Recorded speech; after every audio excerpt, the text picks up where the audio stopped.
ಅಣ್ಣ, ಈ ಮನೇಲಿ ನೀನೊಬ್ಬ ಇಲ್ಲ ಅನ್ಕೊಂಡಿದ್ದೆ. ಇಲ್ಲ, ಇಲ್ಲಿರೋರ್ಗೆ ಯಾರಿಗೂ ಮನಸ್ಸಾಕ್ಷಿ ಅನ್ನೋದೇ ಇಲ್ಲ, ಸತ್ತೋಗಿದೆ. ಎಲ್ರು ಕಲ್ಲಾಗಿ ಹೋಗಿದ್ದಾರೆ. ಭವ್ಯ, ಏನ್ ಮಾತಾಡ್ತಿದ್ಯಾ ಅಂತ ನಿನ್ಗೆ ಗೊತ್ತಾಗ್ತಿದ್ಯಾ? ನಾನು ಏನ್ ಮಾತಾಡ್ತಾ ಇದ್ದೀನಿ ಅಂತ ನಂಗೆ ಚೆನ್ನಾಗ್ ಗೊತ್ತು. ನೀವೇನ್ ಮಾಡ್ತಿದ್ರಿ ಅಂತ ನಿಮ್ಗೆ ಗೊತ್ತಿದ್ಯಾ? ಯಾಕೆ ಹುಚ್ಚುಚ್ಚಾಗಿ ಮಾತಾಡ್ತಿದ್ಯಾ? ಅಕ್ಕ, ನಿನ್ ಮಾತ್ರ ಸರಿ ಇದೆಯೇನೆ? ನಮ್ಮ ಮನೆ ಸಂತೋಷ ಕಿತ್ಕೊಡ್ರ ಮನೆಗೆ ಹೋಗಿ ಹೇಗೆ ನೆಮ್ಮದಿಯಾಗಿರ್ತೀಯಾ? ಸೂರ್ಯ ಪ್ರಕಾಶ್ ಆಗ್ತಿರೋ ಭಿಕ್ಷೆ ಕೈಯೊಡ್ಡಿ ನಮ್ಮ ಅಣ್ಣನ ರಾಜೇಶನ ಮರ್ಸ್ಬಿಟ್ಯಾ? ಮಾತು ಹಿಡಿತದಲ್ಲಿರ್ಲಿ. ಅಕ್ಕ, ಅವರು ಮನುಷ್ಯರೆಲ್ಲ ಕಡೆ ಮೃಗಗಳು. ನಮ್ ಬದುಕ್ನ ಮೂರ ಬಟ್ಟೆ ಮಾಡಿ ನಮ್ ಸಂತೋಷ ನೆಮ್ಮದಿನ ಕೊಂಡ್ಕೊತಾ ಇದಾರೆ ಅವರು. ಅಕ್ಕ, ಒಂದು ನೆನ್ಪಿಟ್ಕೊಳ್ಳಿ ಅಕ್ಕ, ಇವತ್ತು ನಿಂಗೆ ತಾಳಿ ಕಟ್ತಾನೆ, ನಾಳೆ ಅದೇ ಕೈಯಲ್ಲಿ ನಿಂಗೆ ಕುತ್ಕೆ ಸಿಗ್ತಾನೆ ಕಣೆ. ಭವ್ಯ, ನಾನು ನಿನ್ಗೇನೇ ಹೇಳಿದ್ದೆ? ಅಕ್ಕ ಇಷ್ಟು ದೊಡ್ಡ ನಿರ್ಧಾರ ತಗೊಂಡಿದ್ದಾಳೆ ಅಂದ್ರೆ ಅದೆಲ್ಲ ನಮ್ಮ ಜೀವನಕ್ಕೋಸ್ಕರ. ಇಷ್ಟು ಸಿಟ್ಟು ಸಂಸಾರನ ಸರ್ವನಾಶ ಮಾಡ್ಬಿಡುತ್ತೆ. ನಿನ್ಗೆ ಇದೆಲ್ಲ ಅರ್ಥ ಆಗಲ್ಲ, ದಯವಿಟ್ಟು ಸುಮ್ಮನೆ ಇದ್ಬಿಡು. ಅಣ್ಣನ ಆಸೆ ಹೆಸರು ಮದ್ದೆ ಮಾಡ್ತಾ ಇದ್ದೀರಾ? ಇದು ಅಣ್ಣನ ಆಸೆ ಅಲ್ಲ, ನಿಮ್ಮ ಅಸಹಾಯಕತೆ. ಇದಕ್ಕೆ ಅಸಹ್ಯ ಮಾಡ್ಕೋಬೇಕು ಇಲ್ಲ ಬೇಜಾರ್ ಪಡ್ಕೋಬೇಕು ಒಂದು ಗೊತ್ತಾಗ್ತಾ ಇಲ್ಲ.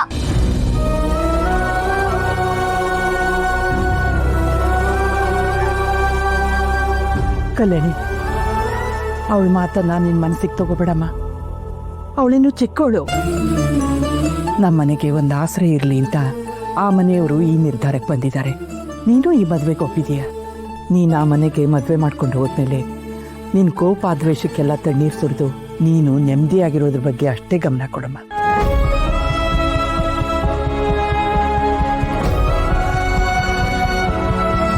ಅಕ್ಕ, ಭವ್ಯನ್ಗೆ ಏನೂ ಗೊತ್ತಾಗಲ್ಲ ಕಣೆ. ಅವಳಿಗೆ ಇವಾಗ ಕೋಪ ಅಷ್ಟೇ ಕಾಣಿಸ್ತದೆ. ಭವಿಷ್ಯದ ಬಗ್ಗೆ ಏನು ಯೋಚನೆ ಮಾಡದೆ ಮಾತಾಡ್ತಿದ್ದಾಳೆ.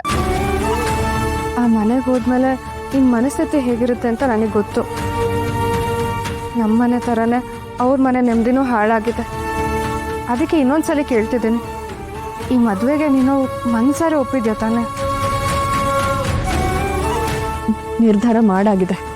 ಸರಿ, ಇಲ್ಲಿ ಎದ್ದಿರೋ ಸುನಾಮಿನೇ ನೀನು ಎದುರಿಸಿದ್ಯಾ. ಇನ್ನು ಆ ಮನೇಲಿ ಎಂಥ ಪರಿಸ್ಥಿತಿ ಬಂದರೂ ಎದುರಿಸೋ ಶಕ್ತಿ ನಿನಗಿದೆ. ವಿನಯ್ ಸರ್ ತುಂಬ ಒಳ್ಳೆಯವ್ರ ಥರ ಕಾಣಿಸ್ತಾರೆ. ನೀನು ಅವ್ರನ್ನ ನಂಬು ಅಕ್ಕ. ಸುನಾಮಿ ಇವಾಗ ತಾನೇ ಶುರುವಾಗಿದೆ ರುಕು. ಇನ್ನೇನಿದ್ರು ಅಲ್ಲಿ ಕಾಡ್ಗಿಚ್ಚು ಅಂಟಿಸೋದೆ ನನ್ನ ಕೆಲಸ. ಆ ಇಡೀ ಸಂಸಾರದ ಒಂದೊಂದು ರೆಂಬೆ ಕೊಂಬೆ ಸುಟ್ಟು ಇಡೀ ಕಾಡು ಬೂದಿ ಆಗೋವರೆಗೂ ನಾನು ಸುಮ್ಮನಿರಲ್ಲ. ಅಕ್ಕ, ಮದುವೆ ಆಗಿ ಹೋದ್ಮೇಲೆ ಆ ಮನೆಯವ್ರ ಜವಾಬ್ದಾರಿ ಎಲ್ಲ ನಿಂದೆ.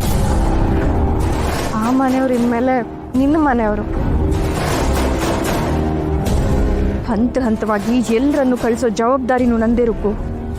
ಪ್ರತಿಯೊಬ್ಬರು ಜೀವ ತೆಗೆಯೋ ಜವಾಬ್ದಾರಿನೂ ನಂದೇ. ಸರಿ ಅಕ್ಕ, ನೀನು ಹೀಗೆ ಧೈರ್ಯವಾಗಿದ್ದು ನನಗಷ್ಟೇ ಸಾಕು. ನೀನು ಯಾವುದ್ರ ಬಗ್ಗೆನೂ ತಲೆ ಕೆಡಿಸ್ಕೊಳ್ಬೇಡ. ಆರಾಮಾಗಿ ಮದುವೆಗೆ ರೆಡಿ ಆಗು. ಮಿಕ್ಕಿದೆಲ್ಲ ಜವಾಬ್ದಾರಿನೂ ಇರುತ್ತದೆ.